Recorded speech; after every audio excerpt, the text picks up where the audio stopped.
پنجشیر کې طالبانو څوک او ولې ونیول؟ ویډیو وګورئ.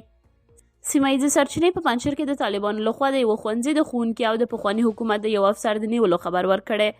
سرچینو د شنبې په ورځ د غبرګولي په 28مه ناوخته لا څو ورځپاڼې سره په خبرو کې وویل چې طالبانو د تیر حکومت د کورنیو چارو وزارت یو افسر ثناء الرحمن او د پنجشیر د یوه ښوونځي ښوونکي صدام حسین 2 ورځې وړاندې د عنابه ولسوالۍ په ابداره سیمه کې نیولي دي او د دغه ډلې د استخباراتو 40 ریاست ته وړل شوي دي. که څه هم تر اوسه پورې د دغو دوو کسانو د نیول کېدو کره انګېزه نه ده معلومه، خو سیمه ییزې سرچینې وایي چې د دغو دوو ځوانانو د تیر حکومت له پرځېدو وروسته د طالبانو له مخالفو سیاسي او نظامي ډلو سره هیڅ ډول اړیکې نه درلودې. طالبانو تر اوسه په دې اړه څه نه دي ویلي. دا په داسې حال کې ده چې په دې وروستیو ورځو کې په پنجشیر ولایت کې د پخوانیو پوځیانو او ملکي وګړو د نیولو پیښې زیاتې شوي دي. په تازه پیښه کې طالبانو د شنبې په ورځ هم په کابل کې د پخواني حکومت د ملي امنیت د ریاست یو کارکوونکی نیولی دی. دغه کس غیاث الدین نومیږي او د پنجشیر ولایت د راخه ولسوالۍ اصلي اوسیدونکی دی او د کابل ښار د خیرخانې په سیمه کې ژوند کاوه.